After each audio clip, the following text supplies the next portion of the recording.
గుంటూరులోని పెద్దవరం గ్రామంలో ఎరువుల కొట్లన్నీ ఇన్స్పెక్షన్ చేయడం జరిగిందండి. గౌరవ కలెక్టర్ గారి ఆదేశాల మేరకు ముఖ్యంగా బోర్డర్ దగ్గరలో ఉన్న ఎరువుల కొట్లన్నీ కూడా మేము చాలా పటిష్టంగా తనిఖీ చేస్తున్నాము. చాలా చోట్ల నుంచి మాకు కంప్లైంట్స్ అనేవి రిసీవ్ అవుతూ వస్తున్నాయి. కొన్ని చోట్ల అవి వాస్తవాలు, కొన్ని చోట్ల అవాస్తవాలు కూడా నడుస్తున్నాయి. నిజానిజాలు తెలుసుకోవడం కోసం ఇన్స్పెక్షన్ కూడా చేయడం జరిగిందండి. ఈ సందర్భంగా ఫర్టిలైజర్ షాప్స్ డీలర్స్ అందరికీ మేము చెప్పే ఇన్స్ట్రక్షన్ ఏంటి అంటే, మీకు ప్రభుత్వం ఇచ్చిన సరుకుని మీరు మిస్యూజ్ చేయడానికి లేదు, డైవర్ట్ చేయడానికి లేదు. మీరు ఎవరికైతే స్టాక్ ఎరువులు ఇస్తున్నారో అది ఖచ్చితంగా మీ దగ్గర క్లియర్ కట్గా రాసి పెట్టుకోవాలి. మీరు ఇచ్చింది రైతా లేకపోతే మీరు ఎవరికైనా డైవర్ట్ చేసేస్తున్నారా అనేది మాకు డౌట్ ఎలా క్లియర్ అవుతుంది?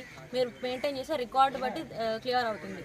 మేము ఈపాజ్ మెషిన్లో ఉన్న స్టాక్ని, ఫిజికల్ స్టాక్ని కూడా వెరిఫై చేస్తున్నామండి. ఎక్కడ కూడా ఏమైనా డీవియేషన్ వస్తే దానిపైన ఎసెన్షియల్ కమోడిటీగానే ఇది డిసైడ్ అవ్వబడుతుంది. దీనిపైన కూడా కేసు అనేది కట్టడం జరుగుతుందండి.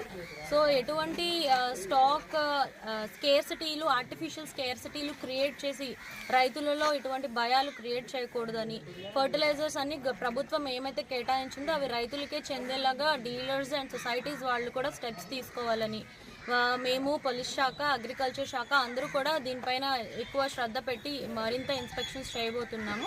సో ఫర్టిలైజర్ డీలర్స్ అందరికీ కూడా మరొకసారి చెప్తున్నామండి, no stock diversions, no artificial scarcities, whatever it is మీరు ఖచ్చితంగా రికార్డ్ అనేది మెయింటైన్ చేయాలి, ఆధార్ చెక్ చేయాలి, వాళ్ళ ఫోన్ నెంబర్ కూడా పెట్టాలి. అండ్ మీరు టాప్ 20 బయర్స్ ఎవరికి ఇస్తున్నారో కూడా మేము డీటెయిల్డ్గా వెరిఫై చేస్తాము.